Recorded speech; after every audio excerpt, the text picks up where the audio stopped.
now by Martin Abrams, who's national coordinator for Momentum and a Labour commentator, and very soon we'll be joined by Andy Williams, political commentator. Martin, let's get your take on this. I mean, freebies, there's almost too many instances to mention, but generally, well, recently it's involved Taylor Swift tickets, but also gifts from the FA to attend England matches.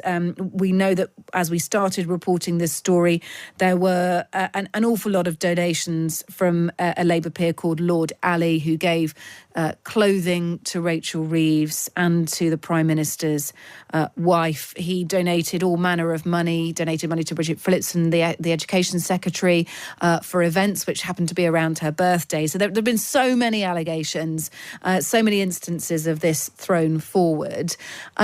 I wonder whether this is a bit of a knee-jerk reaction from Lord Seeker, just to say, well, just criminalise the receipt of anything. Well, good evening, Kate. Good evening to your listeners. I think it's important to add a little bit of context to this entire debate. So the Prime Minister and his ministers are paid very handsomely for their roles. In the last available figures, the Prime Minister receives £198,000 a year for his role, and any cabinet ministers receive £145,000 a year for their role, which puts them firmly in the top 1% of earners in the UK currently. And let's not forget that they also receive all expenses that an MP receives. And obviously we've had various scandals in the past regarding MPs' expenses as well. So MPs are not short of a bob or two. And in my view, they can and should pay for all of these things themselves to avoid any chance of corruption or sleaze. And one of Keir Starmer's main pitches was that, he was the change candidate following a Tory government that was completely in the gutter and rampant with sleaze and cronyism. Should it be criminal? So for this scandal to happen so early in Keir Starmer's premiership is a massive own goal and explains in no small part why his personal approval ratings are some of the worst for any PM in his first 100 days. I mean, it really is shocking. Should it be criminalised, though? Should it be breaking the law to accept freebies, to sort of basically put a moratorium on this so that no freebies or donations are accepted? The Labour peer Lord Seeker has suggested ministers. Maybe you'd want to go further, but does it need to be made, or the threat of being criminalised, does that need to be thrown in there as well?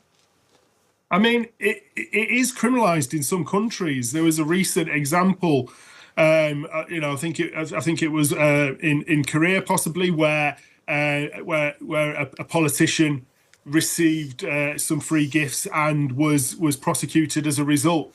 I think there's a very simple way of doing this, and that's just ensuring that MPs are not allowed to receive free gifts or freebies.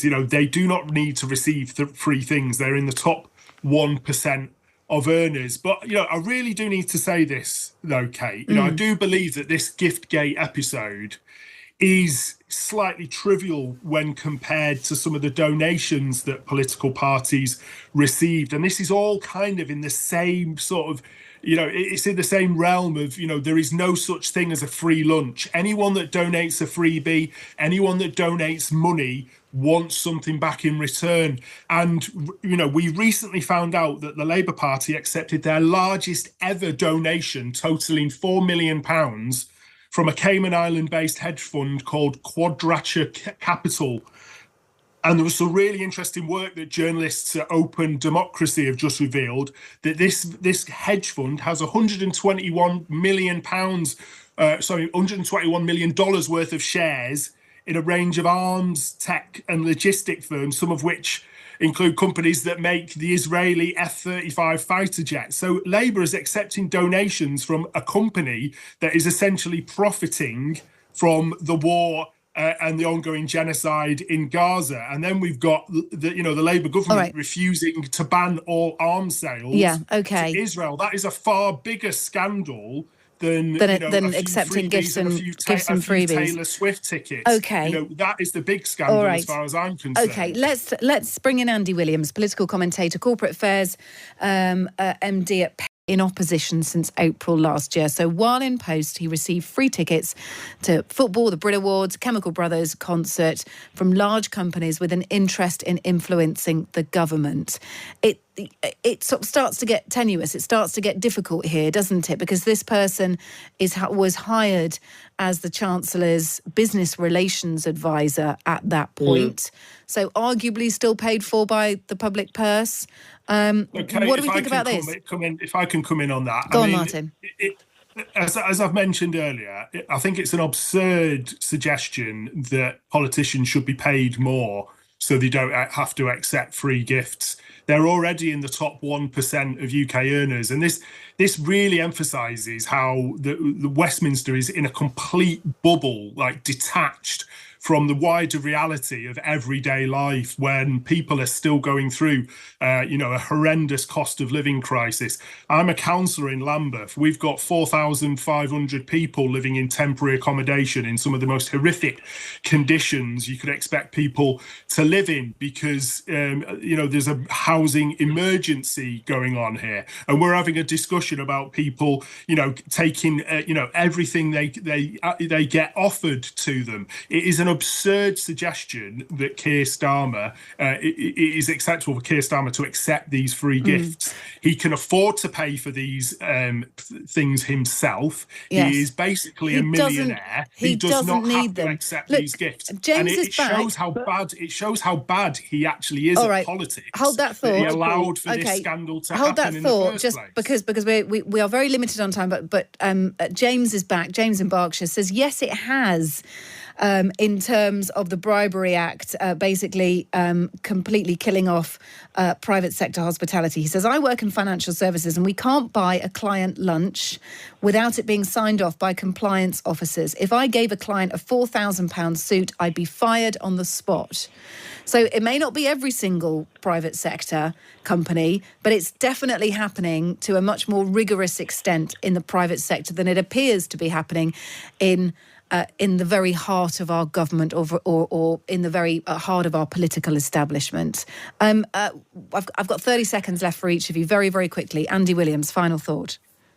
Final thought is that, look, I think this is massively overblown. I think the hospitality stuff is a nonsense. I honestly don't see why. I'm afraid I accept what Michael's saying about people in Lambeth struggling and people all across the country having a really difficult time.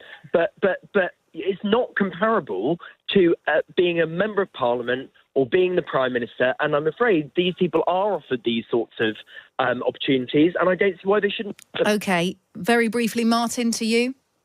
Well, I'll reiterate again, Kate, there is no such thing as a free lunch. People do not give MPs, politicians things for free without expecting anything back in return. And it really does add sleaze, cronyism and essentially corruption to our politics, and it needs to stop. Thank you, gentlemen, both of you. A very robust discussion. Andy Williams, political commentator, corporate affairs MD at Penta Group's investment group, and Martin Abrams, national coordinator for Momentum and a Labour commentator. Good to have you with us. This is Kate Borsey. It's the evening edition. When we come back, we'll take a peek inside tomorrow's